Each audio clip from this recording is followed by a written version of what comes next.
City University Television presents the American Theater Wing Seminars. Working in the theater.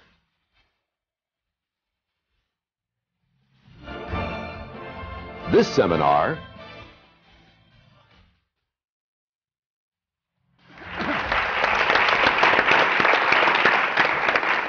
Hello, I'm Sandra Gilman, Chairman of the American Theater Wing. And I'm Doug Leeds, President. We have a very exciting seminar today, delving in depth into how theater gets made. Both the Annenberg Foundation and Dorothy Strelsin Foundation have played a major part in expanding these programs, and we want to thank them. People often come up to me and say, "We know the American Theater Wing founded the Tonys to recognize excellence in the theater, but what else do you do?" Well, a lot. An awful lot. These seminars are just one of the many educational programs we sponsor. We also produce Downstage Center, a weekly theater interview show on XM satellite radio. Springboard NYC, a summer session for college students interested in theater as a career. We host the Theater Intern Group and give annual scholarships to students and grants to New York not-for-profit theater, both off and off Broadway. So yes, we do a lot more than just recognize excellence on Broadway with the Tony Awards, which the Wing founded almost 60 years ago. We serve the entire theater community by educating, nurturing, rewarding, and encouraging participation in the art of live theater. Be sure to go to our website, www.americantheaterwing.org. You'll find a great deal of information on theater, all of our educational programs, and of course, these seminars. Thanks for joining us. Now let's begin today's seminar on Dirty Rotten Scoundrels with our moderator, Ted Chapin. Welcome to this seminar. This is one of the production seminars, and the show that we're going to be talking about today is called Dirty Rotten Scoundrels. I'd like to introduce the panel. From my right, Jerry Mitchell, the choreographer. Norbert Leo Butz, one of the stars. David Yazbek, composer lyricist. It's Broadway's David Yazbek. Broadway hat. Broadway's Jeffrey Lane, the librettist. Broadway's darling Sherie Rene Scott. Yeah. Star. Good agitator. And director Jack O'Brien.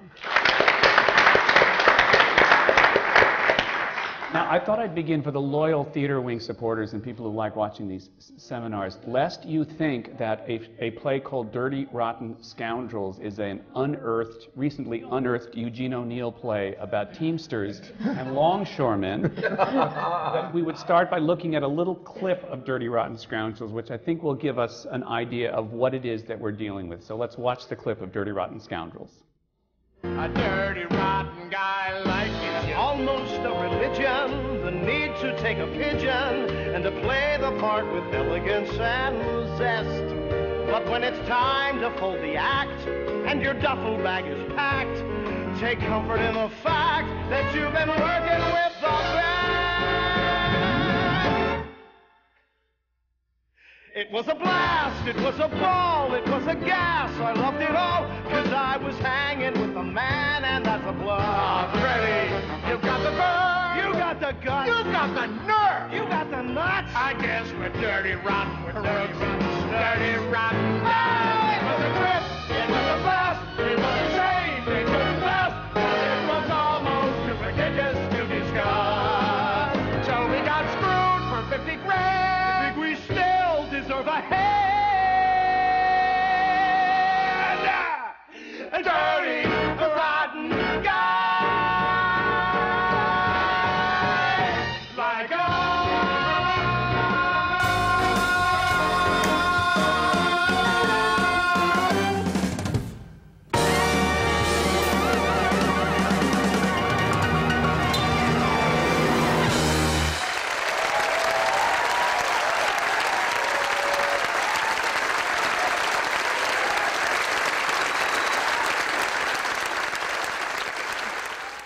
Norbert, Leo Butz, and John Lithgow, the co-star in Dirty Rotten Scoundrels. As you can see from the clip, it's not what I described earlier. It's a musical comedy about two con men on the Riviera. And I thought that we would start by asking how this got started. I looked at the playbill before coming here, and I realized that sometimes, as you know, musicals start with the producers, and I doubt that either David Belasco or Florence Ziegfeld, both of whom are listed as producers, are the ones who called somebody up and said, let's do this. But I figured somewhere between these two guys is where it started. David? Well, I wanted to do a musical as a Eugene O'Neill play about longshoremen. Got confused. Couldn't get the rights. I was watching television, and it was, you know how you'll have one channel showing the same movie for a week over and over again? So it was the Dirty Rotten Scoundrels channel. I said, oh, I'll watch it. I remember liking it. And I watched it, and I thought, this could make a musical. The setting and the highbrow, lowbrow, you know, the characters, and the movie was just flawed enough to make me feel like it would be really fun to work on it and just try to get into it. And my agent called MGM, who was very excited about the idea of a musical version of it. And as soon as they said yes, yes, I just shut down and didn't call them back for a long time, because it would have meant working. So does mean that. So but about 6 months, 8 months later, we got a call from MGM, and they said, "There's this guy Jeffrey Lane. He's a TV writer, and he's been asking about it. And you know, are you still interested? And we all, depending on who you speak to, whether David Belasco or MGM or my agent, somehow, somewhere, we all said, well, let's have the two of us meet. And you take it from there. When you called, you also contacted MGM. Yeah, I had actually contacted, they had a list of properties they were looking to license, and I still have the list. It has The Exorcist on it, which the turntable possibilities are endless. But, turntable within turntables. And had Dirty Rotten Scoundrels where I have a little check mark next to it. And I just thought, yeah, this con men has always fascinated me. And I just thought, this could be really cool. I met with them. They said, who do you think, you know, would be a good composer for this? And I said, well, David Yazbek. Only, not knowing David, just knowing from Full Monty. And they said, well, he had actually called and then never called back. So we met in New York, we had lunch. We lived 3 blocks apart from each other for about 20 years until we started working together, and then David moved upstate, which I don't take personally. But we sat down and talked, and I had worked at an outline, and we just started to feel like we wanted to do the same show. And when I got to the point where I said, you know, I think there should be a song here called Love Is My Legs and You Are My Love, So You Are My Legs, and David said, my love. And we knew, okay, this will work. We can find a middle ground. Exactly. I should point out that MGM On Stage, which owns these rights, they're the 2 people who run it, Darcy Dankert and Dean Stolper, are very open to this kind of, I mean, for years. No, they were great. They've been trying to encourage this. And of course, piece of trivia, do you know who Dean Stolper was? He was Harvey Johnson in Bye Bye Birdie. Yeah, those of you who grew up with your Bye Bye Birdie cast albums, he's Harvey Johnson. So you guys started, was there a producer, was there a director? We met with several producers, one of whom sat down to lunch with us, and before we said anything said, you know, I have a problem with this, they're scoundrels. And I said, yeah, in fact, they're dirty, rotten scoundrels. And David suddenly remembered he had to pick up his son from school, and I had to go through the rest of the lunch. And you still haven't forgiven me for no, that. I haven't, and I won't. And then in the next show, you'll get over it. And then we met with David Brown and Marty Bell, and they were really enthusiastic. And again, it's finding people who want to do the same show. And they seemed to want to do the same show we did. And they asked all the right questions, too, I think. And we just left there saying, you know, there's no substitute for that kind of enthusiasm and that kind of focus. You know. And one assumes that, obviously, the genre you were going into was musical comedy, for lack of a better term, but it certainly seems that in the last few years, Broadway has become more hospitable to musical comedy. Did you sort of say, okay, you know, let's go full out and make it as silly and funny as possible? I don't know. We just kind of started writing it. I don't know if we thought that much. You know, we're not. Well, I think we're both comedy writers, and we both have a sort of spidey sense, you know, for what we can play with and make funny, and you know, that was part of it. But I just want to continue the process here, and you know, in our minds from the very beginning, we sort of had our fingers crossed that Jack O'Brien might honor us with his directorial. I mean, you know, I'm trying to be someone I'm not, but we really were hoping that Jack and Jerry would do it with us, and because you had done Full Monty together, right? Yeah, we had done Jerry, and I had done Full Monty with Terrence McNally, and it was a great experience. And talk about, you know, what opened the door for musical comedy on Broadway. I think that show, and then of course a little show called The Producers in the same season. Oh, right, yeah, there was that show. Yeah, sort of got that going. And I don't even remember when we came to Jack and Jerry with it. Well, there's a little hook left over, because in the tsunami that was The Producers' year, and we had also done Full Monty, and we're proud of it and thought it was terrific. And we were thrilled about David because we had actually sort of birthed his process through the intercession of his friend Adam Gettle. We got his name. I called him on the telephone. I said, "Do you want to do a musical?" And of course he sort of did. And then he sent some material. We'd had his albums, which we found wildly theatrical and kind of original and fun. And he submitted some songs that went straight into the show. But in that year, when Producers did overwhelm everything, it was harsh, to say the least. Not that we didn't love The Producers. We all thought it was great. But it's tough when you think there's only one show in town. And that usually isn't the case. Yeah. And amongst the grievances that I felt, and there were several, I notwithstanding, was David, whose score was sort of passed over that year. And we were sort of concerned about it, because we thought, gee, this is his maiden voyage. Will he ever recover from this blow? And if he does, and we said this, Jerry and I said this, you know, if you've got another show, we're here for you. Let's get up on the horse and do it again. So I don't remember how it came either. I think you had already worked on a script. You guys already pretty much had a script. You'd asked us to do it, but then you went ahead and wrote it. And we met at Jack's apartment and read the script. And you played us 2 songs at that time. I think it was Give 'Em What You Want and Nothing Is Too Wonderful. Oh, really? Those were the first 2? I think they were. Great Big Stuff, I think, also. Big Stuff. Big Stuff was in it, yeah. Yeah. I remember Nothing memory. Is Too Wonderful. I remember memory. Nothing Is Too Wonderful because I remember so clearly. Well, I wanted to ask, and this is probably the wrong, an impolite question to ask a composer, but it seems to me that it sort of wanders with great affection over several decades of kind of movie music and pop music. Did you think specifically, oh, I'll write a Henry Mancini song, or oh, I'll write a this song, or did you just write what came to you? Usually, it's sort of. You know, I wish I could remember how I write stuff. I mean, because sometimes I'll be writing something, it'll be going really well, and I'll think, just make a mental note and remember how you're doing this. And I think, for the most part, it's whatever feels right and whatever comes to mind. Every now and then, like with Love Is My Legs and You Are My Love, So You Are My Legs, My Love, sung by these 2, you sort of know that you're spoofing like maybe a David Foster pop song, a Celine Dion kind of thing. And so it suggests where you're going.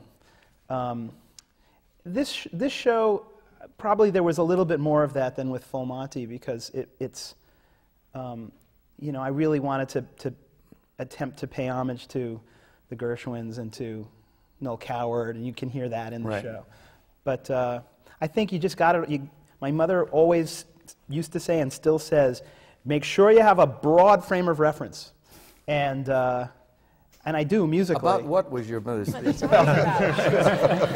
She was talking about sex, but you know. I wonder. But I'm talking about music, and I do have there's all kinds of garbage floating around, and who knows what's going to float to the surface, like the hand at the end of Deliverance, and then become a song. Yeah, that's an idea. There was however, Deliverance. I remember when I listened to the CD that you gave us, and on it was her lyric, How It Paints a Silver Ribbon on the Waves, which I found particularly affecting. And if I may say so, un-Yazbekian, or dis-Yazbekian, because this, you in Blue Collar Buffalo, with the Full Monty, with all the grit and all the edge that music has, made a kind of sense. You seemed completely at home in the genre. You seemed to know much more, in a sense, than we did about where it was going. In this case, you on the Riviera in a white tux, right away I'm laughing. Yeah. Do you know what I mean? And plus the fact that I felt so completely that you were going into sort of dangerous territory, a much wider spectrum than almost anybody I know, and nailing them all along the way. That's what I think is, again, so much fun about the score. And when the album reaches its apotheosis, as we know it will, people are going to get into that, because the styles are wildly divergent, and they're all fresh and apt. I just have to tell you one thing my dad told me. Good God. Like 2 or 3 weeks ago. He said, I was, some of his friends were at his apartment, and I was saying something about remembering my parents banging on my door to turn my stereo down when I was listening to Black Sabbath. And my dad said, yes, but I also banged on your door to turn the stereo down when you were listening to Bobby Short is Crazy for Gershwin. And it's all there. And it's all there. I want to talk about, for a second, a song in the show that was added very, very late, which is the 11 o'clock number. It's called Dirty Rotten Number, right? Right, the one we just saw. Yeah, that's what was on the clip. Which to me is this the was, Yazbek. if I'm correct, because I got the same demo that everyone got, and we went into rehearsals and rehearsed a month, and you guys kept saying we need a tune for John and I to sing, the two, anti-heroes to sing, to sort of celebrate this journey that they had been through together. And I've gotten to sing a lot of great music on stage. I've gotten to sing a lot of great composers' works, but I have never, ever been more rewarded by a piece of music, by performing a piece of music on a stage. I mean, it's a wonderful moment in that number every night where John and I connect on a very, very deep level in that song. It's a fun song, but there's a lot going on under that song, dramatically and emotionally. And the audience is caught up in it. We've had to, we talked about adding a refrain to it, because sometimes the ovations go on for a full minute. A couple times they've stood up. I mean, I've never had that experience before. And this came really, really late, and I remembered, I was so, I'm not a writer, and I'm a journal writer, and I know how private that is, but you had to come up with that tune, and I remember we were in San Diego, and you had to present it to us. Like, they were harping on you, we gotta get this song, and you were, was it a writer's block? I don't know what it was, or if you were just afraid of it, but we were all out in the green room area, and you had to do this presentation in like a couple hours, and I could remember you playing the chords and singing along with it. I had a ball, I don't know, it's not right, and then you would throw things, and you were alone in that room. It was. I thought I was alone in that room. I've had 2 children, and it was in the same ballpark as sort of passing those babies out as they watched their mother do that. Jack had asked for the song for a year. Mm-hmm. Did you resist it? Did you not? Were you not sure what it should be? And then how did you come up with such a great opening lyric? You may be master of your chosen occupation, with several strings of polo ponies in your stable. You must remember all the same that at the crux of every game is knowing when it's time to leave the table. Well, I can tell you exactly how I came up with that. Because at some point, Jack, it was either Jack or Jeffrey, I think it was Jack. Sure, blame Jack me, did go a ahead. performance. No, at some point Jack said, you got to know when to leave the table. That's what this is about. One of you guys said that. So table rhymes with stable, and then boom. Right. So the process, but the process of writing the song came out of a dramatic thing. Didn't start with a groove or a drum beat. It started off with like a. Well, no. I'm just interested. It started with. I don't know. It seems like 10 years worth of this, but it was probably about a year of Jack saying, "We need a we need that Roxy and Velma moment. And then he gives me this jazz hands-ophobia, and sort of like, the boom, and the bomb. and everything that scares me about Broadway is like coming flooding at me. You know, it's all the stuff like, oh no, I'm too hip for that. I'm too hip for that. 11 o'clock. You were worried I was going to put them in leotards and tights. Yeah. Well, it was just that boom. I've worn before and looked damn good in, I just want to tell you. But when I first did the outline, and I said, and here, you know, this is the 11 o'clock number, and this is what about, and Dave said, you don't need an 11 o'clock number. It's like, well, yeah, you do. And he said, no, people want to go home by that point. So you were resistant from the beginning. I thought we had a good big sort of bang up thing, and actually Lithgow agreed with me on that. You know, we were both wrong, but Jack kept hammering, and then I finally just, I guess, and then Jeffrey, you were hammering too, and I just sort of weakened, I guess, and I said, okay, I'm going to do it. And the thing that I latched onto that made me stop being embarrassed about this was a groove, and it was that,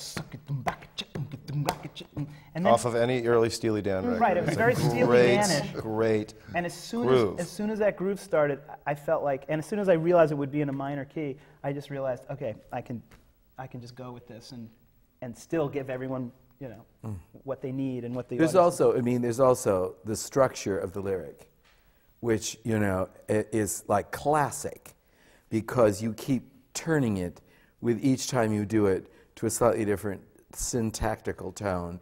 It is of such, I mean, I'm with you, starting out with that verse and then going into it, and how it lays itself out and falls down for you at the end is what, I mean, I too must say, in my theater work experience, I've never ever been near a piece of material that thrilled me to the degree that one. I mean, it dignifies my. I mean, seriously, I got to tell you, in the playing it's of sort it, of bigger than sort of bigger than all of what we have done. I mean, it's what you hope for and almost never get. That you get to the last moment of the show and your butt gets kicked, and you think. But also, I was still having a good time. I had no idea this was coming out. For the actors that are going to play this role of Freddie Benson, and there will be, hopefully, exhibitionists for years to come that will take this part on. I'm going to come in after you, I think. I'm gonna get in. You'll be great. I've never done it before, but you know, he's a clown. He's a child. He's, you know, the actor's asked to do a lot of broad, physical, out there stuff. He's the comic engine of the thing, and yet, by him giving him that number and taking in lyrics that are that smart, it dignifies Freddie. He gets it. It bookends his journey. He's gone through, you know, education. A huge education. He's been in the gutter, and he's gone through it, and he's looking at a survivor. It's a song about two survivors. It's a song of beating. Who are having a good time. Who are having a great time, but who have gone through it. You know, you talked about the plays being a blood sport. You know, they go through it. And it's a very dignifying moment for especially my character. You know what I was going to say that's interesting about this? I've done new musicals with pop composers, and the process of doing a new musical is a rarity, but what's even more rare is to see a song being created while we're within the process, because nowadays the songs are done, you go in and you kind of have to fit your story around what's there, and you don't actually, like the old days, get to see composers in a room working on stuff. I've done musicals via fax machine, basically, where lyrics are sent in from other countries, and you go, okay, we'll try this.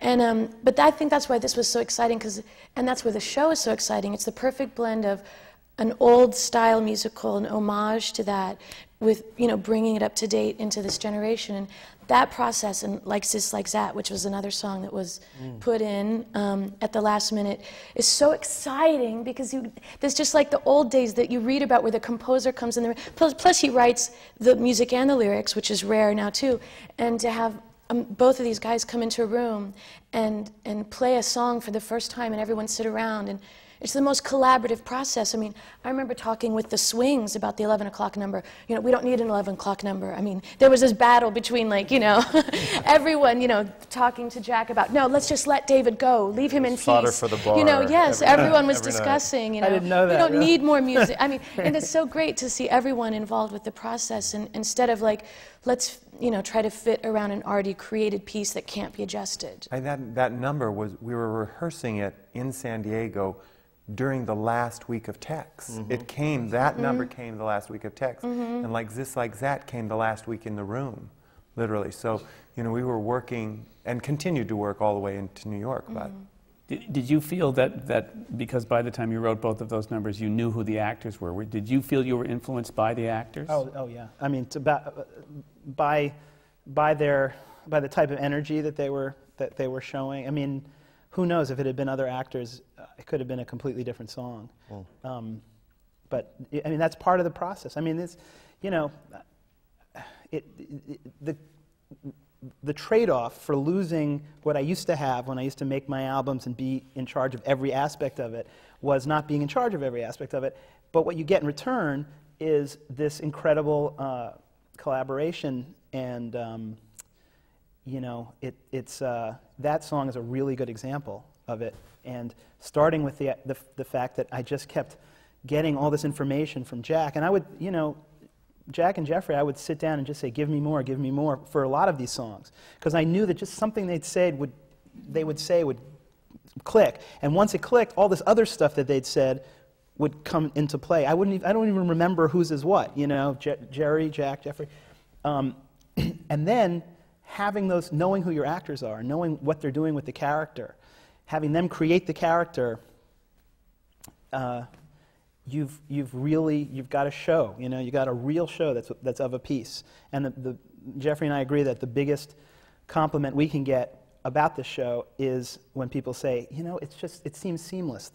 You know, but that's a compliment that has to be extended to the director and to the choreographer and to the performers. This may be opening a can of worms, but it's kind of fun because there's a lot of talking and a lot of stuff that goes around. But my work with Jerry is on a far more abstract level because he is parallel tracking everything that I do. And we've learned how to sort of tag team it over the years because this is our 5th or 6th experience now. So, I mean, we're in such incredible shorthand. But so I watch him very carefully because his degree of ease or his degree of complete get out of my way, I know what I'm doing, is dependent very much on the success of the number itself. That when he works hardest, we haven't sort of given him what David's talking about, enough stuff to tell his story.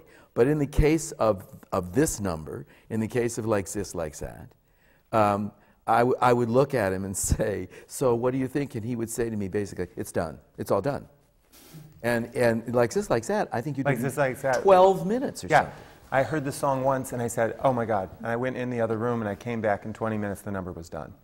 I mean, and it's a charming idea and wonderful idea. And the song that was there, I liked too. In the last workshop. I didn't give you what you needed, though. I know, but it wasn't.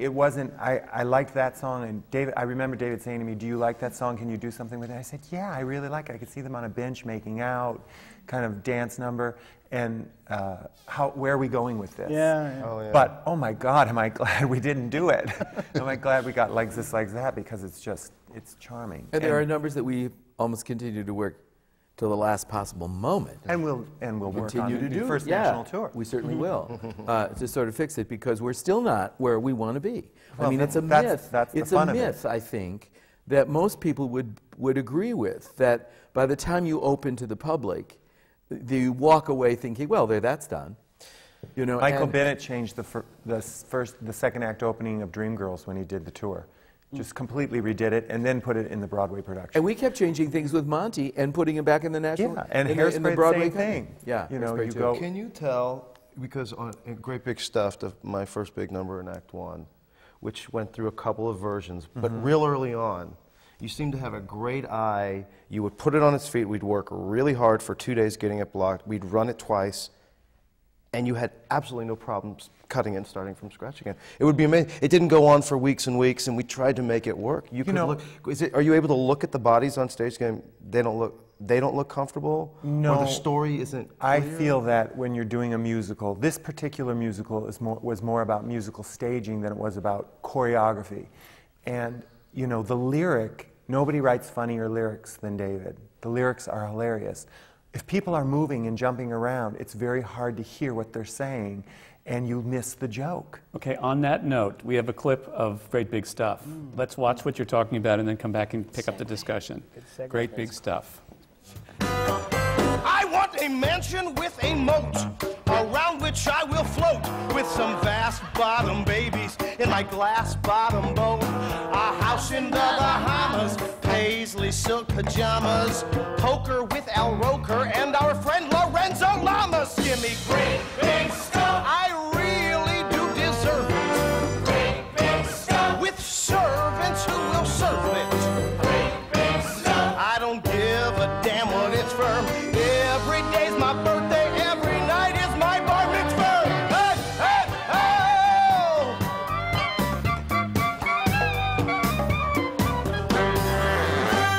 Oh, give me a home where the centerfolds roam. Guccione on the phone, he got a party going on. And Hef will have me over to play some naked twister. Blotto in the grotto with a playmate and her sister. Ooh, rap stars will love me. Great big stuff. Give me a posse, I eat. Great big stuff. Chillin' in the city, sitting pretty in the caddy with P. Daddy or Puff Diddy or whatever.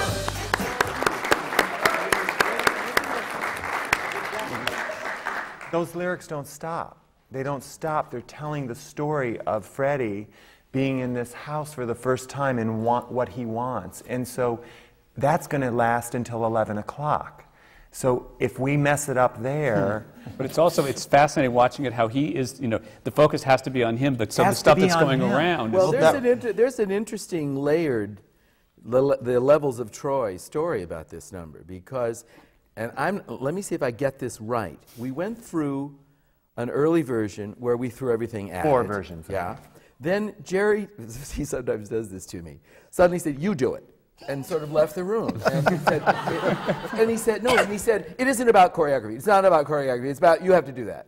And so I remember we sort of looked at each other, and I don't even know if any of the stuff... And there were no people on stage, no servants. No, there was no one. There were servants, then there were no servants. There was no servants. Then we brought the servants back. But I can't remember if any of the stuff that we discovered by ourselves is... But you know what? It's so fascinating that we're talking about this right now, because it was wrong to have me alone on stage, but by taking all that away from me, I had to start using my imagination and coming up. You couldn't choreograph those movements. Everybody asked me, did you make up all those movements myself? And I suppose I did, but it happened because we let everyone else in the room, and I had to find it in my body. Yeah, then when we added them on top, it was this great, totally accidental process. Yeah. And also there was a thing about the show, which you talked about earlier, highbrow, lowbrow, that I had to have my eye on from the very top of the whole, creating the show with David. Jack and I and David, how was the show going to move seamlessly? How was it going to take us to the places we had to go? And how is it going to look like a place where rich people go who have excess money that you're not going to feel bad when he takes advantage of them, when the con men con them? So you'll still love the con men. So it was all about the glamour of the place and how it was going to move. I'd already done the tacky place, not the tacky place, but the drag queens are down the street. That's another French show. This was a different French show. This was another French show. Long dresses. Yes, these are real girls. So it had to have another style to it. And that elegance needed to be placed right at the very beginning. When you see the girls in their dresses, I mean, those dresses that we first had in San Diego were not pretty enough, and so we went back to Greg and said, no, it has to be more elegant. And then he came up with his second set of dresses, which are just unbelievable. But so, is the highbrow, lowbrow that you talked about, are you talking about the writing or the production? Yes. All.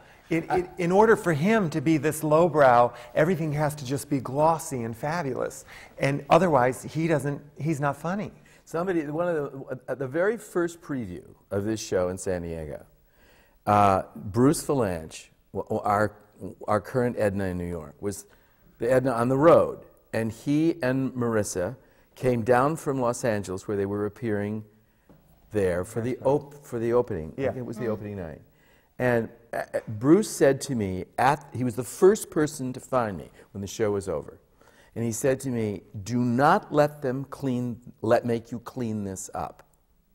Because it's the most extraordinary blend of elegance and vulgarity I've ever seen. And that's what makes it work. And you know, sometimes, I mean, people tell you a lot of things, right? But occasionally one of your friends looks you in the eye and says, don't screw this up. And you think, oh, I think I get it. He got what we were trying to do. And Jerry's absolutely right. It was creating a climate in which it was okay to watch reprehensible people doing something reprehensible. If you had a lot of sympathy for those people that they were ripping off, we were dead in the water. That first person you talked to saying these are scoundrels, this is a problem, was somehow channeling that and not seeing that we could bounce it off another ethos, if you will.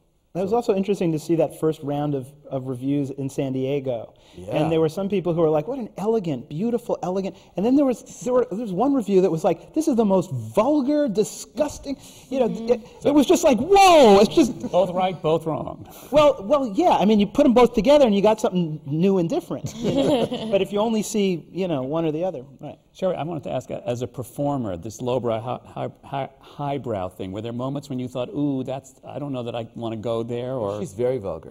I'm assuming she's highbrow. God. She's worse than all of us put right together. One of my best friends, as John Lithgow says, your best friends bring out your naughtiest side. Fortunately, I get to observe a lot in this show, and it was interesting in San Diego because I always felt that would be a difficult audience to play for because of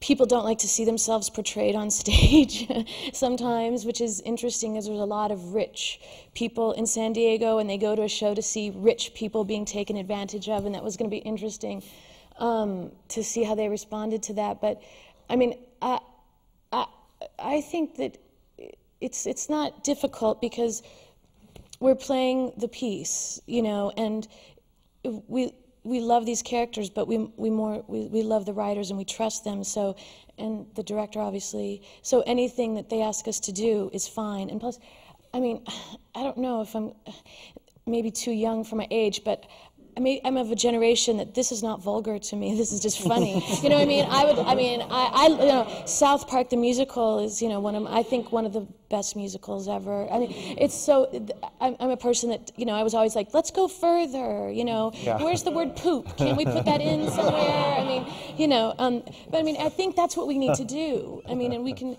you know, talk about other things, but I think we do this show and we need to save musical theater.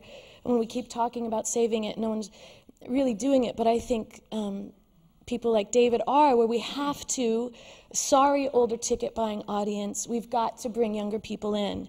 And it's a compromise between getting the people that can afford the tickets to come and see it and please them and still try to cultivate a younger generation without talking down to them, but still giving them material that they can, you know, get into and think is cool. And I know I, as a performer, have always dreamed of being in shows that I think are cool. You know, we have to do shows that are like, oh, this is a great show, and I understand that. But, you know, afterwards people come and you're like, yeah, it's fine, it's good, yeah, thank you. And this is a show that you actually tell people about. I think this is cool. I think it's the perfect blend of coolness and sophistication and still able, I mean, 12-year-olds can come and be entered into this world for the first time and maybe appreciate it in a way that they wouldn't other musicals. Maybe, if I may, this is an appropriate, since there's one woman on the panel today, that we would pay this compliment.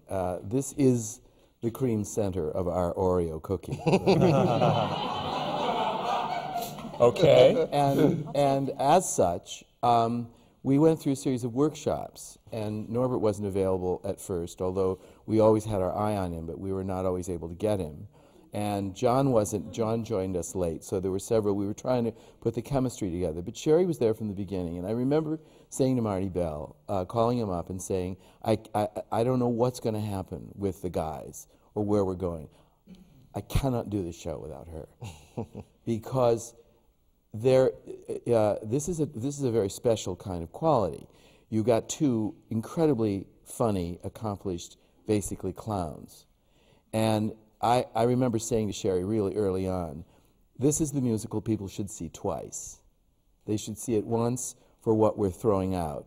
Then they should come back and watch her character from second sight to know what's going on. Because you can't have the funny girl up there trying to get the laughs. It's not the way her part is written, and although she must be irresistibly loopy and sort of klutzy, she can't ever know she's doing it because the character she's playing is far too smart for that. So, you know, I cannot think, and I say this, you know, at the risk of the rest of my professional reputation, of anybody else who could pull that off but Sherie. Let's stop right there. We have one more. We have another clip. Perfect. Great. You get great segues. You guys are great segues. Here's a clip of Sherie in the show. I mean, the air is French, this chair is French, this nice sincere sunset is French, the skies are French, the pies are French, those guys are French, these fries are French. Pardon me if I fly off the handle, take the southern and hold the candle. So bend me, be see, folks, let's face it, juice we see, folks. Excuse me why if I stopped. I'm letting mushrooms say quiet. I'm sorry to shout, but here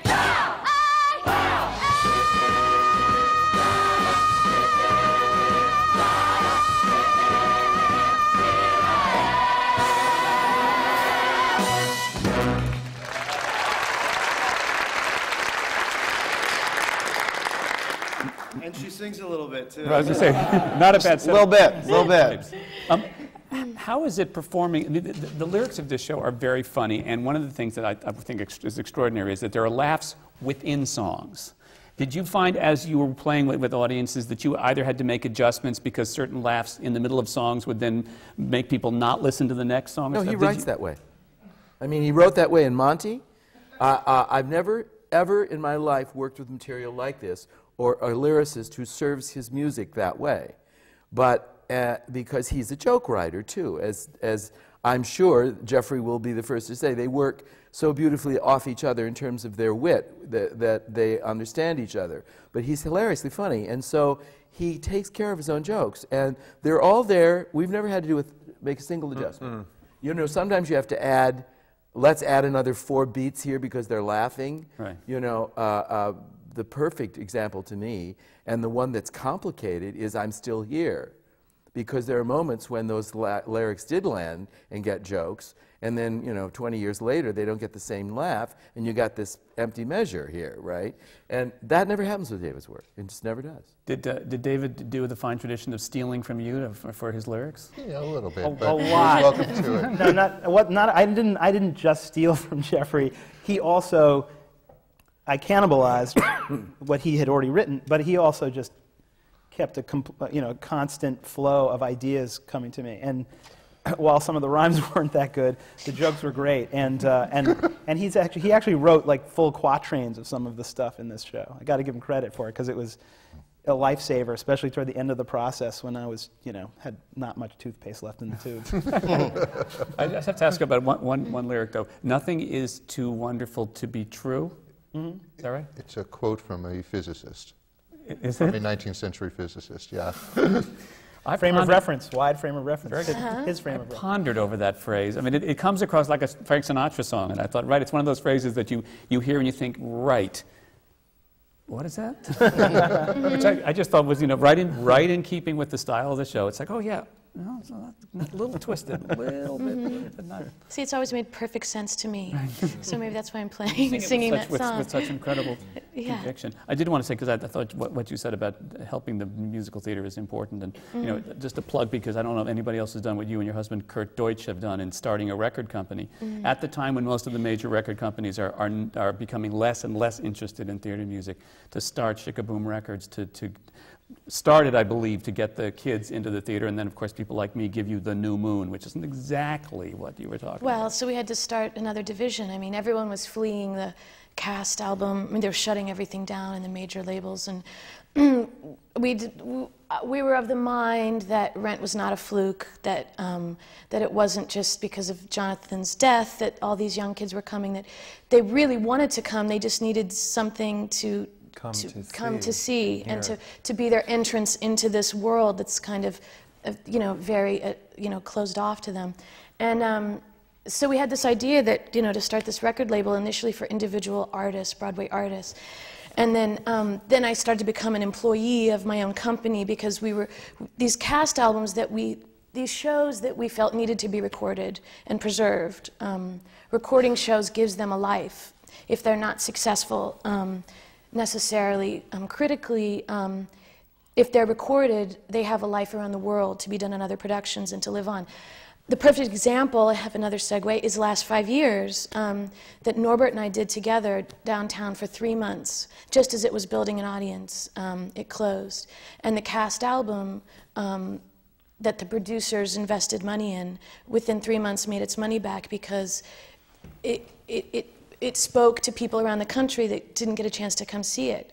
David Yazbek did get to come see the last 5 years and made our show go up late because he kept the cast, which consisted of 2 people, in a bar until 10 minutes before 8 o'clock down the street at the Minetta Tavern, which I always wondered if that was like, did you start thinking of us for Dirty Rotten Scoundrels? Like, were you working on that then? No, in fact, your husband, when he heard about it, he said, well, Sherie would be perfect for that. And I said, oh, no. and I didn't know you well. I just knew right. Sort of what you... Agreed. You know. I agreed. No, I just said, nah, she's too sexy. Yeah, that's what I said. And she's not.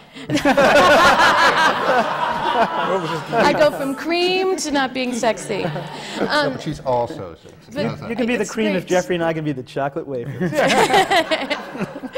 But I mean, back to business. The point is that now we are so busy. I think we have 11 releases coming out within a span of 2 months, and including Spelling Bee, Little Women, what's that other show that we did? I can't remember. Dirty Rotten Scoundrels. It's fantastic, because the idea is, why are we, you know, giving away this fantastic product from our community?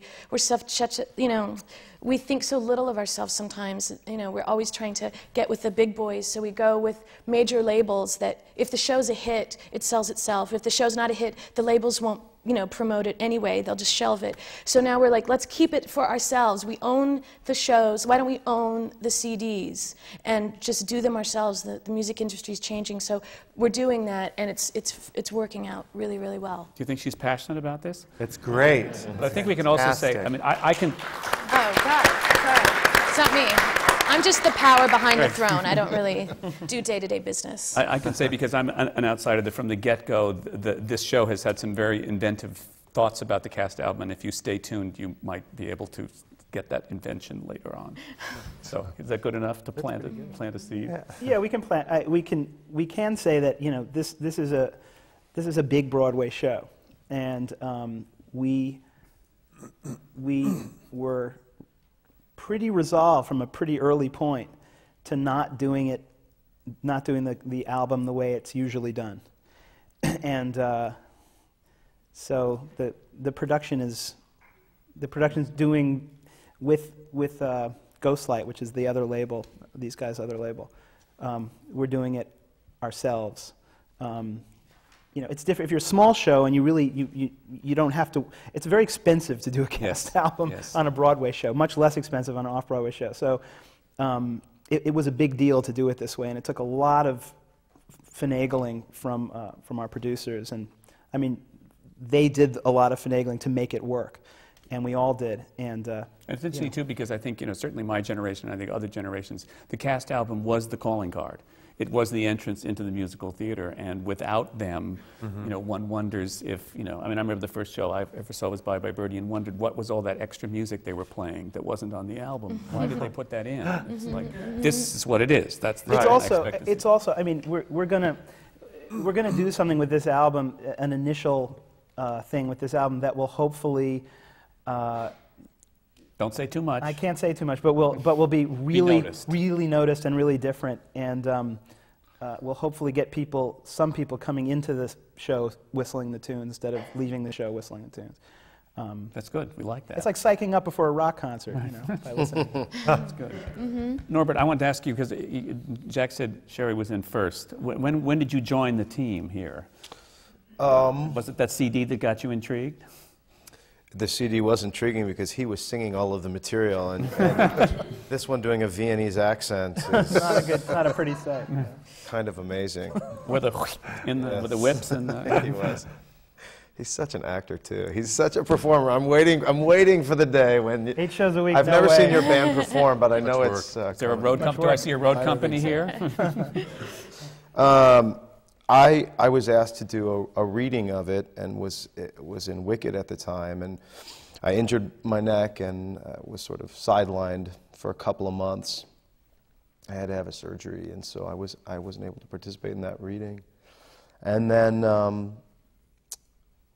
and did the next one, and had a really great time. It was 2 weeks, I guess, we spent working on it. I guess it was like a big sustained 2-week audition for me. But if it was the most freeing, liberating sort of audition, because the material I really responded to right away. Well, you and John are so perfectly matched on stage. I mean, I sort of can't imagine anybody else, you know, doing it. I know there will be others, but you're, and you know, it's just extraordinary. And they really are great parts, and I get excited when a new great part comes along into the.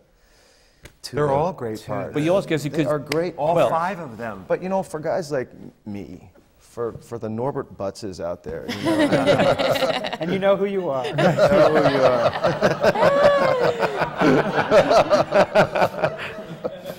You know, who fall just smack dab in that crack between leading man and character actor, you know, and get lost in it so many times. This is a part that asks you to do both of those, and so much more. It's a part that I'm learning to be humble enough, as Jack is constantly reminding us, you know, hold your horses. I know you're getting a lot of laughs, but it's actually because the writers are really, really good. It ain't so much you. You're doing okay, but remember that there's a story and a structure and a long way to go here. So I do think it's going to be a really rewarding role for lots of people for a long time, and I do think the show's got a life in it. I assume part of your task as director was to keep the reins on people, yes? Or yes, that's a sort of pejorative term. No, not meant to be. We're stable, you know? Yeah. It's picking up on the image. We're in the horses. Yeah, I mean, look, I was having dinner last night with a very close friend, Mike Nichols, and we were talking about this deadening quality of comedy, how torturous it is to the actor. How unfair, because comedy is basically spontaneous, and the performer has to be surprised so that the audience is surprised. And the minute you know when it's canned or when it's being remembered, it isn't funny in the same way. But when we are constantly, when we're innocent in the face of comedy, is when it's at its freshest. And a long run is a very hard, numbing thing for talented people to do, because they are creative and they're restless and they want to go further. And if you got a great laugh on that on Tuesday, on Wednesday you don't get it, you start to try for it. And the minute you try for it, you don't get it. Or you get it by sort of demand, which is not the same kind of comedy that you started out with. So if you're directing a comedy piece, you'll have to return to the company much more frequently to sort of get the barnacles out. Take the improvements out. Well, it isn't improvements, because I don't feel rigid about it. I love the fact that they're playful and that they find new colors. I do mind that they collect laughs like slave bangles. Because then you hear them clunking through the performance. And it's this kind of language that just makes working with him.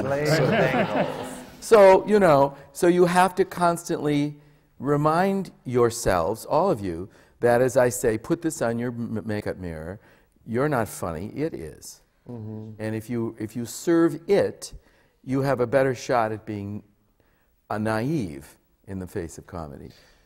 I will say this about the role, is that it has become, as it was written, there were opportunities for physical gags. They were rife with them, especially for Freddie.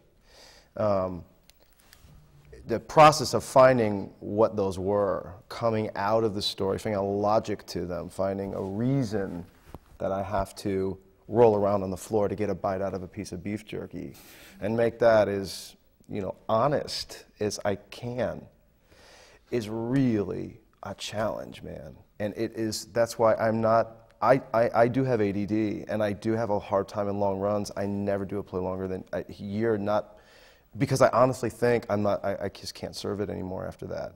This one, I think I can go for a while, and because, man, is it a challenge. It is a challenge to find. It is a marathon that we're running.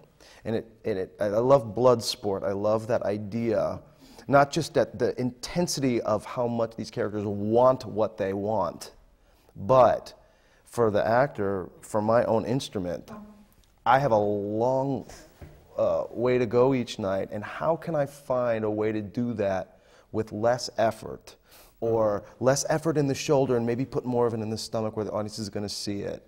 How can I aerobically prepare during the day through what I'm eating, through the vitamins I'm taking? It's a real holistic experience, and it's thrilling.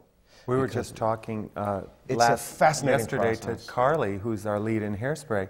I mean, she's 21 years old, and she's playing the lead in Hairspray, and she's just now beginning to understand how to do the show 8 times a week, and yet still be able to live during the day, because she hasn't blown her wad at the theater every night, given 100%, but still saved something to actually wake up the next morning. Mm-hmm. It's a process. But Jeffrey, it's interesting because he has written so much comedy for television, and he's one of the, people here are always trying to make money and go do television.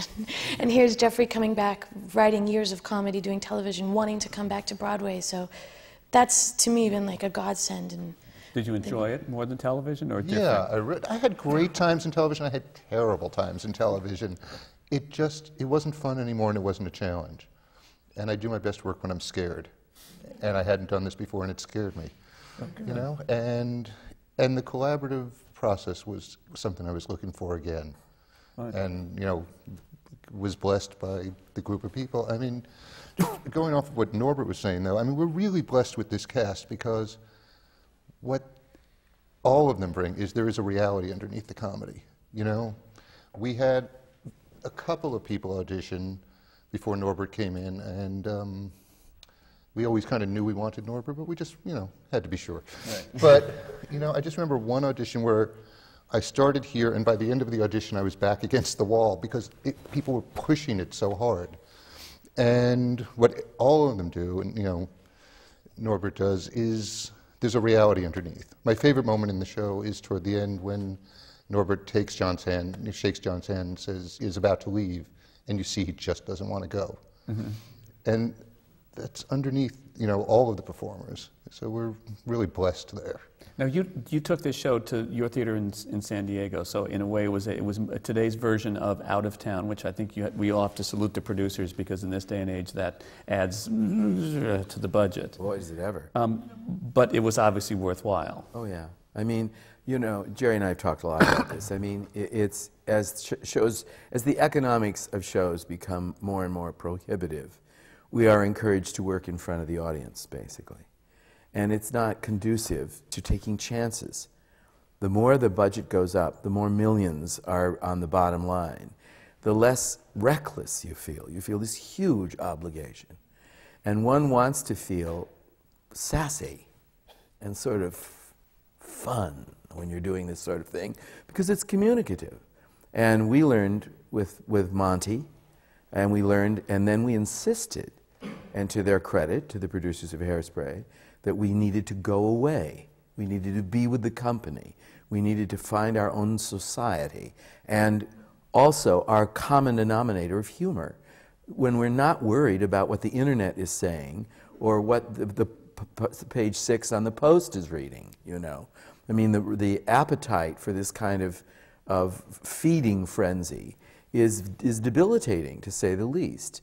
And so, and you know, my folks have this theater in San Diego, and so I've had it for years, and I know what a hermetically sealed, what an incredibly nourishing environment that is. And it was, Jerry and I, you know, we play when we're together, and so, and that's where the joy comes from the work that we like to do together. And so, it was greatly to the producers' credit that they allowed us to do this. Greatly to the credit of the Globe, that is that kind of organization that maintains that kind of climate, and it made a huge difference for us because we were able to get almost all of it, if not all of it, up on its feet. And so when we came in, we knew what our assignments were, and we went to work on them.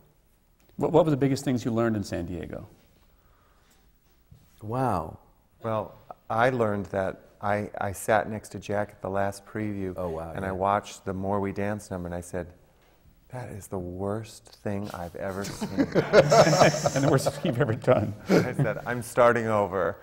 But, well, it was, let me just say something about that, because that is your brilliance. Jerry, as a creative partner of mine, came to this as a supporter.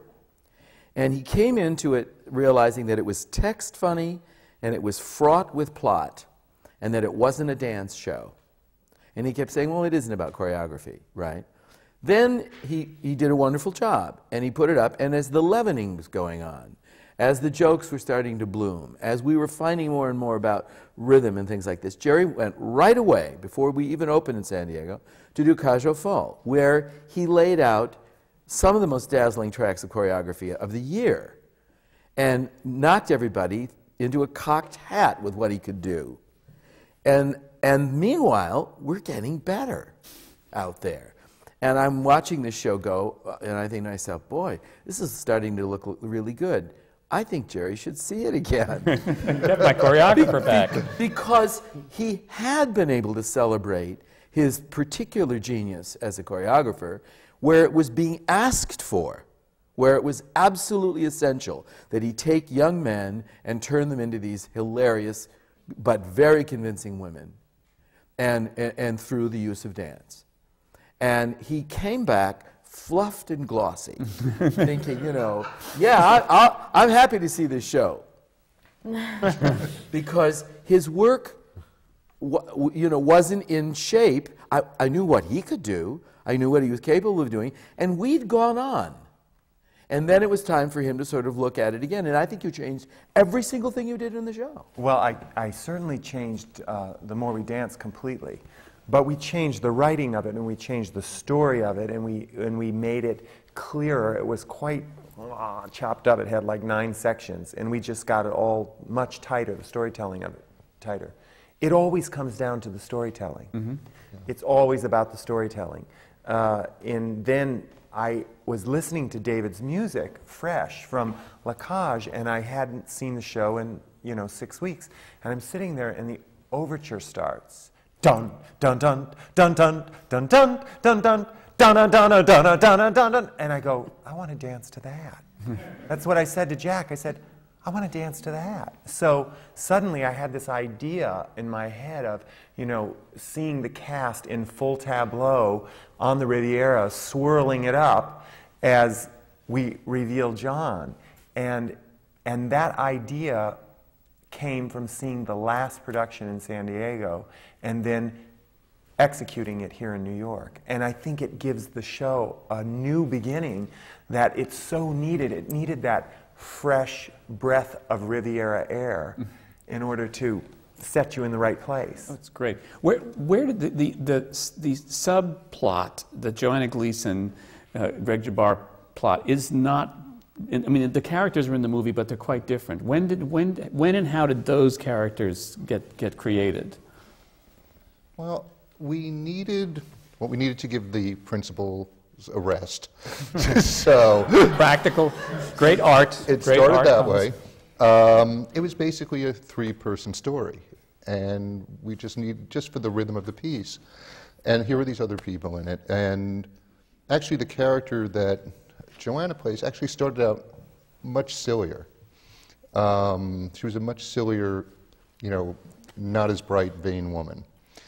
And so when we were doing the workshop, somebody brought up Joanna Gleason. We said, no, she comes off as too intelligent. And then we thought, you know what? It's Joanna Gleason. If we can get her, let's see if we can build something around her. And she came in, and it was a very small part. The romance was there, but it was really not written. Greg's character was originally written for Dennis O'Hare, who's a completely different performer. And as we had the two of them, we just started building it more and more. And at first I kept thinking, we got to go back to the secondary characters. And then Jack pointed out, these are the characters who, as John and Norbert and Sherie are knocking themselves out with the plot and the humor. Here are the characters who can carry the theme of the show, which is that everybody's looking for a fantasy, but what you really want, as Jack put it, is somebody that you can sit at home with a cup of coffee and watch TV at night. That's what people are really looking for. Fantasy's great, but. And when he said that, it just opened up those two characters for me, and I think for David as well. We knew this is what we wanted from these two. And the two of them, Joanna and Greg, really just informed us so much about who those people were. So their music came later than others? Yeah, well... Her first song was always there. Her first song was always there, and was his first song always there, Chimp in a Suit? You did that during the workshop. Yeah, right. Second workshop. But the song that they sing together fully came out of that. Like Just Like That. Like Just Like That. Came out of... Jeffrey really, really, really worked hard on that aspect of things, and I didn't get it, but then I got it, and when I got it, when I got it, I did it. I was a little slow on the uptake on It just felt to me also, looking at the material dramatically, that if we didn't have someplace else to look, if it was just the 3 scoundrels sort of doing their number, that it was awfully sort of two-dimensional, and that you had to have, you couldn't have a conventional shift there, but it did need something. And I felt that the values, I mean, we're always looking in the shows that we work on for where the heart of the show is, where not only where it's clever, but where it is meant to touch you, to grab you, to surprise you. And that's always the heart. And we felt that people at a certain point in their lives who feel they've either not been up to romance or have been past it, that could be astonished by finding it, then maybe there was hope for the scoundrels as well. Right. I mean, and in other words, a con is a lonely thing to do. If you're conning somebody, you really can't take somebody in on it. You've got to do it yourself. You've got to believe your little performance, and you've got to go through with it, but you can't share it with somebody. That's an interesting thing. So this whole quality to me of loneliness at a certain point in one's life was very, very interesting to me. And I thought, boy, there's common ground for all of them in an odd way. And I have to say that they've written, but also because it is Greg and Joanna, they were allowed to write like what is some of the most classic musical theater moments. I mean, sit there every we night. watch their shadows sometimes. I mean, it's like a master class of these actors, and the scene. I mean, you won't get any better scenes in any show anywhere, and you won't get them played any better than what Greg and Joanna can do. I mean, it's masterful writing and it's masterful acting, and like Just Like That is, to me, the heart of the whole show, because it allows the piece to, right then, I mean, it goes to another level. The show moves into classic, to me, and to everyone else who sees it. That's what they they say. I think it's cool because I want to ask you something. When we were in the rehearsal studio, we're talking about what changed. There was a moment, Greg and Joanna have their classic bout, what has become known as the balcony scene, that started with a hungover pantomime involving a cup of coffee and some sunglasses. And we did this thing in the rehearsal hall in San Diego. And the whole company of the dance, we'd all run in and just sit and watch this thing and would laugh ourselves sick at the brilliance of this really ingenious physical thing. And it never made it into the show. And I forget that journey. I thought as I was watching the non-spoken physical comedy they were doing, that it didn't make it. Why? Because the show would have been 4 hours long. I mean, there was so much funny stuff. Amongst the fortuitous influences in my life is George Abbott. I was actually the last person to work with Mr. Abbott when he was 105 on Damn Yankees. And George Abbott, there were a lot of, in those days in the theater, there were sort of maxims, you know, which we keep forgetting, and they're really there because they're really great. But Mr. Abbott was a great subscriber to build to the curtain. He would put a clock, an emotional clock on the evening. And you have to then, as you start moving toward your goal, you have to sacrifice some of your best work. Because we love it, but they don't love it. They want to go home. You know, they've enough already. And I knew in our show, we had so many laughs. It was such a funny book. And it was such a funny score. And you had such funny actors. I thought to myself, gee, pumping this up with laughter is not what the name of the game is. Committing ourselves to the line through is what the name of the game is. And so it became very clear after a while that we were just entertaining ourselves.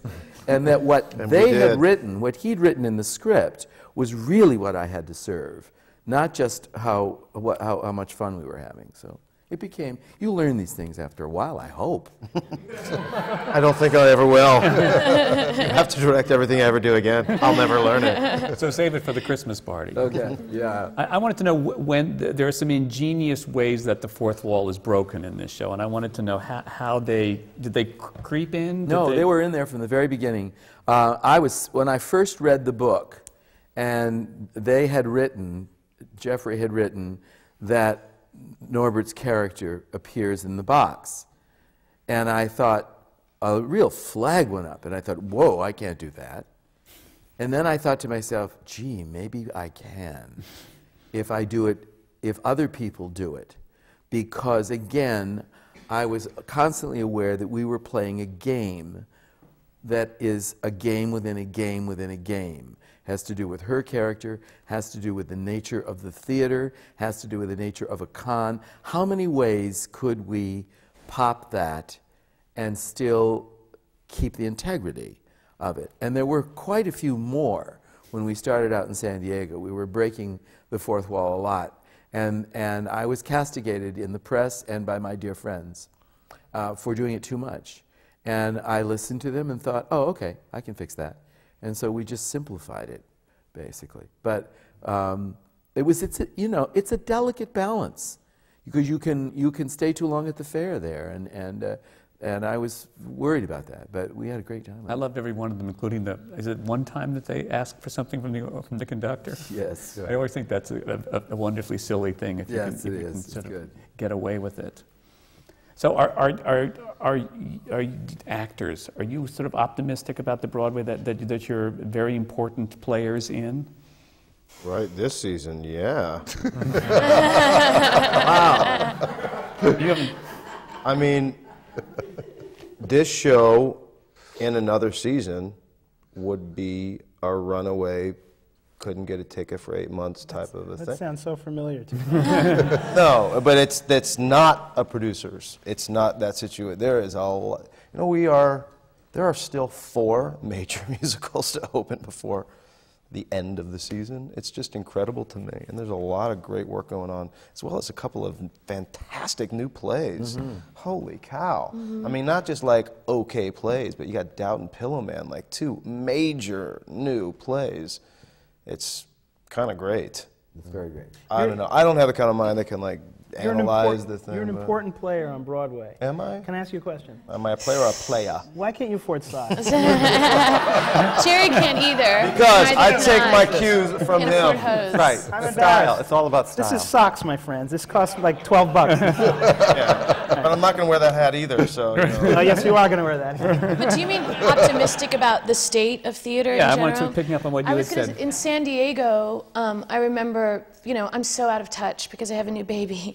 But one of the things that I did know, and that we did talk about, was that at one point when we were in San Diego in the fall, there were 2 plays on Broadway, each with the one-person cast. So there were actually 2 Actors. people on stage in plays on Broadway. That was it. And I think for a week there was maybe 1 play on Broadway with 1 I mean, I just can't even believe it when I there look were at... even more than that. There were 3 or 4 at one point. Yeah, with just, I mean, that was it for plays. I mean, and musicals, there wasn't that many. When you look at the pictures of the old theaters and how many shows are running, and I know gypsies that are, that went from show to show and raised children, for 30 years. So I'm optimistic, but I do think we need to make some changes. For instance, this season even, we're acting as if there can only be 1 big musical on Broadway in a season.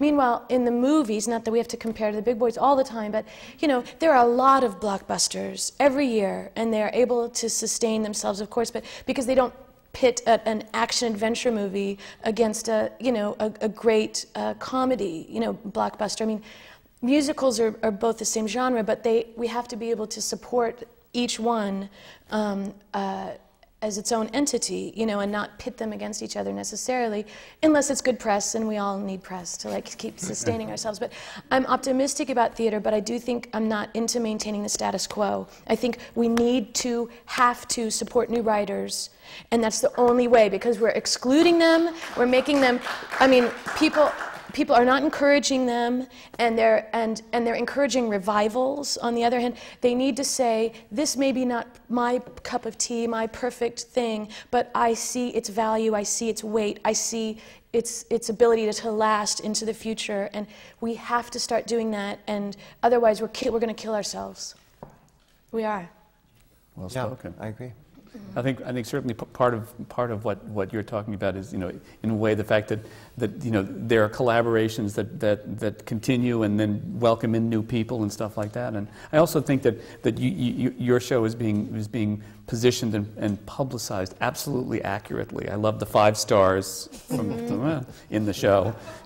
Sold out of mugs and stuff like that. I notice them and I think to myself, listen, everybody, this is the sense of humor that these guys are doing. This is a silly musical comedy, and I love that it harkens back to a time when there's a really scripted musical story that is about scoundrels, as the guy said. I have no problem. So, you gonna do another one? I hope so. I'd like to with all these guys. Means you have to work. I mean, yeah, well, that's, yeah. But no, I just went back to LA to put my house up for sale. Because Yay! it's like, I think I'm done there and I'm happy here. So, good. Yeah. So. Good. Yay. We didn't talk about John. John Lithgow. Let's talk about John Lithgow. He's truly. Let me talk about John. Talk about John. Well, I mean, it's probably safest that he isn't here. He is the rarest of theater animals that I know of. He is the authentic American light comedian. Now, the fact is that John can play serious work. He can sing. He can do any one of a number of things. He's a great classical actor. He comes by an extraordinary tradition. And I knew his family. I had known him casually, but we were not friends. I'd never had him in a show or directed him before. And the graciousness, the intelligence, the selfless ability to lead the company without equivocation, no complaints. I've never seen anyone work harder physically at dance work or, because he's not a natural dancer, and yet he's gotten greater and greater and greater. Every performance gets better. He sets a tone that is frankly money in the bank. And if you're fortunate enough to have Lithgow in your up your sleeve, you're probably 3/4 of the way there. The difficulty is he can make even sort of moderate stuff look really good, and you get comfortable trusting him. So you have to look beyond his particular brilliance at your own work and be your own judge, because he's going to be there with the goods no matter what happens, and he's worthy of the best material all of us can bring. The fact that that man, who has has had a major career in television, one in the films as well, nominated for won every award you can get, chooses to do 8 performances a week on Broadway when comparable actors in his status, who will be nameless, can't be bothered to think of themselves working that hard, is one of the most moving things that's ever happened to me in my career. That's what I think about John Lithgow.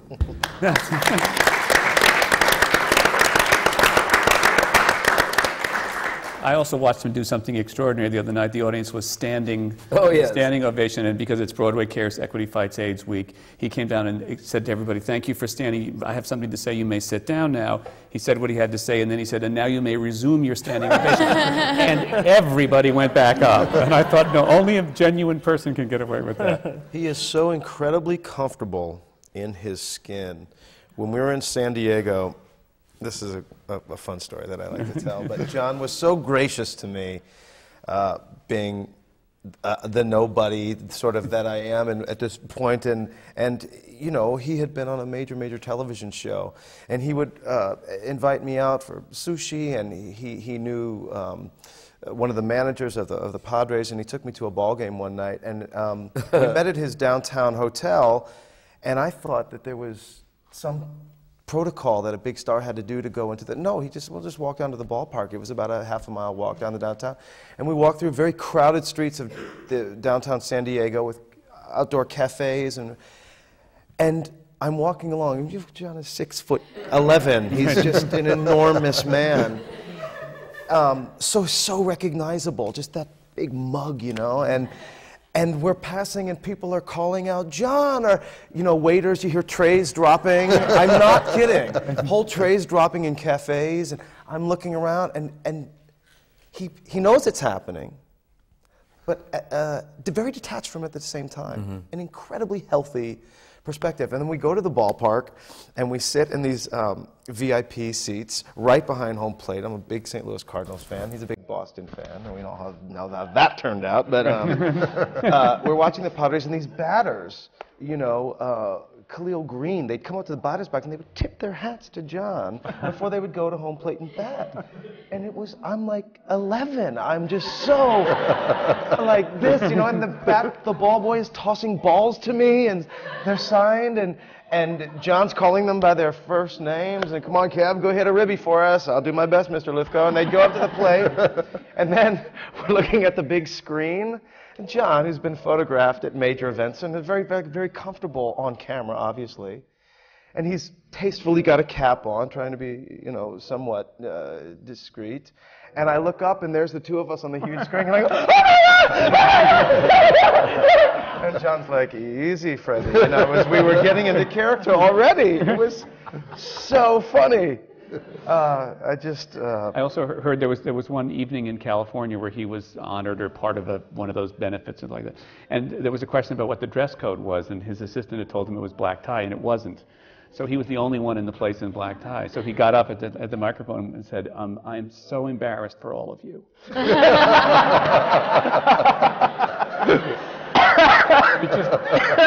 knew exactly how to do it. Well, that's good. You guys are great. Anything else? Any sort of, since we're winding down here, any final things we haven't covered? Thank you for bringing up John. Thank you, Sherie. No, I mean, it must be evident that we've had a wonderful time together, that we care about each other, we all respect each other. It's been, as Jeffrey pointed out, it is the essence of collaboration, and it's also, for me, a kind of miracle, because when it works well, it seems easy and breezy and kind of fun, and it isn't. It's the hardest probably art form in the performing arts, because there are so many people who need to be folded in, listened to, and accommodated. And it only works, really works, I think, when everyone is vibrating on the same frequency. And, you know, I think that one of the concessions we need to make to each other and here today is that it wasn't a walk in the park. It was a great privilege and a great honor. And I love the fact that in this day's climate, in this country, with whatever we may be feeling about it, it is not an ignoble thing to make people happy and laugh for 2.5 hours and forget the other parts of their lives. And for that, I am grateful to everybody here. Really. And on that note, I would like to thank you all for being here. This has been the American Theater Wing Seminar from the City University Television Studio in New York. Thanks very much.